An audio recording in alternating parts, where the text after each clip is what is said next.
I have to ask you a personal question right now.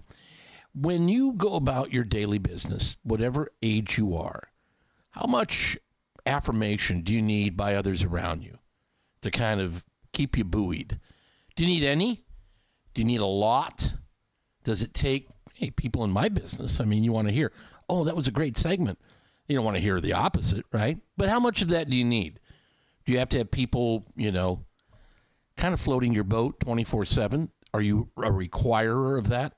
Or are you more, introspective and be able to handle your own personal affirmation? Like, I think I did a good job. I'm satisfied. We're moving on. And when does the need for that approval become destructive? Let's talk to the good doctor about all of the above right now. Dr. John Braccio with the podcast at drjohnb.com, Regional Psychological Services, East Lansing. Good morning, sir. Welcome. Well, good morning to you, Dave. And I think all of us enjoy approval. Yes. Persons note and compliment us on things we have done or said. Right.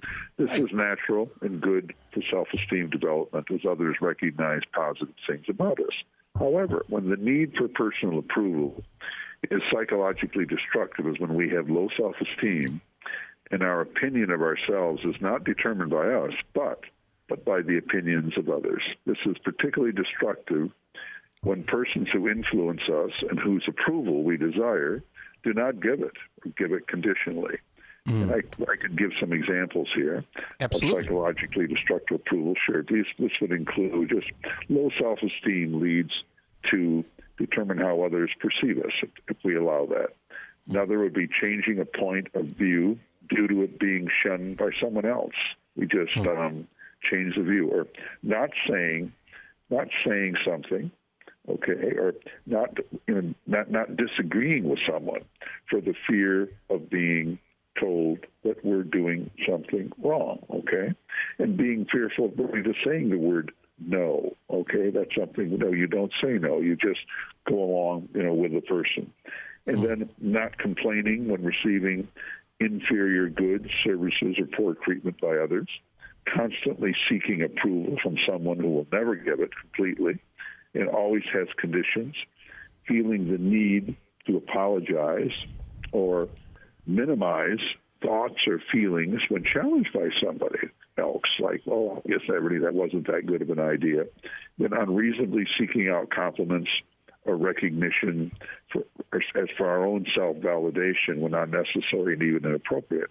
And then excessive desire for social media recognition to the point of obsession. So you really do have to beware, because we really do have to try to overcome this if we're going to be in control of ourselves. Otherwise, how others see us determines the mood, determines how we see ourselves. And there are more people than you might think, to one degree or another, that do really have this problem of the need for approval recognition. Very difficult way to live a life, to be validated in yourself, not by yourself, but by how others see you. This is, I'm not rating podcast here and issues brought up by the good doctor, but this is a big kahuna, Doc, because all the things you were listing, and you went down that list of, I want to say 7 or 8, but the things you were listing, I could see could manifest itself into spidering, like a spider web out into other issues. Each one of those, that this can be at the core for a lot of folks' problems, either the self-esteem issue where they need that positive affirmation and backup all the time, or they kind of sink down, or there's just something about this that will manifest itself in this way. This is not a cul-de-sac issue, is what I'm trying to say. It's got different directions to branch out, and they're problematic, aren't they? They are, very much so, yes. It's interesting, but now tell me this: what is too much when you're wanting to get feedback? Let's say it's coming from maybe you're hoping to get it from a parent if you're younger, and as you get older, maybe from a colleague that you really respect. If you say that some will put conditions on that, but the conditions aren't always bad. Maybe the conditions have to do with, time and place and And there's always a good time for a critique, but there are bad times for critiques. When is it too much? When are you wondering? What do you think? Well, I always go by Aristotle's summa bonum. There's something, I think, in the middle. I think we all need legitimate and truthful approval, okay? Mm-hmm. If we get that and we develop a strong self-esteem, we can then deal with criticism. Someone can say, you kind of missed the boat on that, or, there were too many ahs, too many this, you seemed a little too aggressive, you were too timid, whatever it might be. Those can be compliments in a positive way, but if they're the people that you can never do something right. Like I had an aunt, great aunt actually, that when you ever cut her grass, we all knew whatever we did, there'd always be something she found wrong. She was lovable, caring. However, there was always something wrong. Okay, but you knew that in that case. Mm-hmm. But if you internalized the views of others, okay, and that's maybe a small point. But we often hear this. Children will say they had parents that loved them, but they never would tell them they did it completely right because they really came from the old school negative thought. If you praise someone, they're not going to do their best, okay? So it's important to not allow someone else to define you, Dave. You have to define yourself. Mm-hmm. Like social media, people that if people don't write back to them or how many people write to them or who's noticing them, who doesn't notice them. When this occurs, you not need to be enough people liked my post, so I'm the problem. Well, maybe not. Maybe not at all. Maybe it wasn't a good post, but it's social media. So what? Well, I think this is important, but that we do live in a world where this is one of the areas that people determine how popular they are or how they define themselves. Yeah, no, you're right. So it's really important that, and I go back to the saying too, that you have to love yourself, okay? And if you don't, you have low self-esteem. You then are at the whims of how others see you.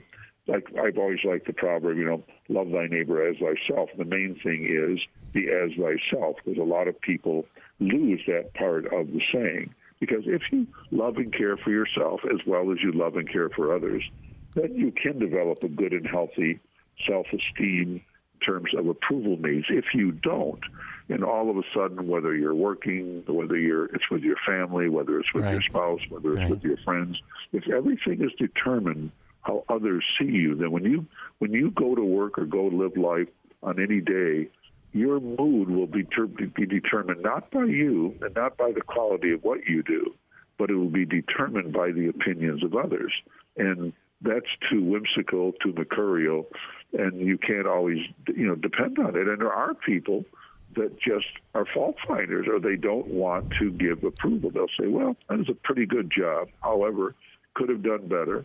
And then all of a sudden that can ruin a person's day for otherwise being quite successful, doing a good job. So ultimately we have to listen to the internal part of ourselves, not the negative internal critic fed by negativity on the outside. We need to be having positive self-esteem, seeing positive in ourselves, assuming it's realistic. Now, you mentioned earlier, and I think it's true, Dave, we have to be willing to accept legitimate criticism or honest appraisal. That's something different than if you do a good job and then someone say, well, I don't know, we could have done this a little better.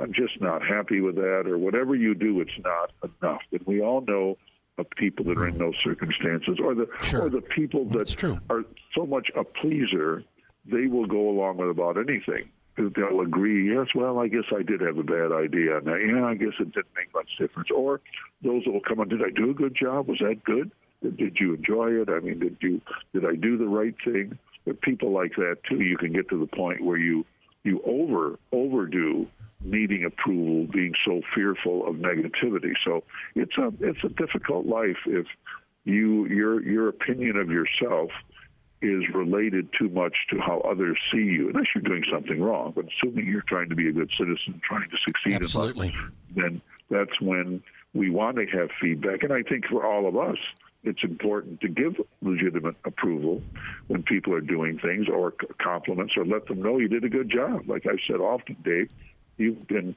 a person who's done great work on TV. You've done it with the state. You've done it with the county. You've done it with the radio. I mean, very kind. It's noticed, and so I think that those are important. Those are important things. Well, and we like to get, as you know, Doc, now. I get feedback from listeners. Not all of it's positive, but it's in its place, and I look at it. Sure. If it's if it's not filled with expletives, it gets an answer.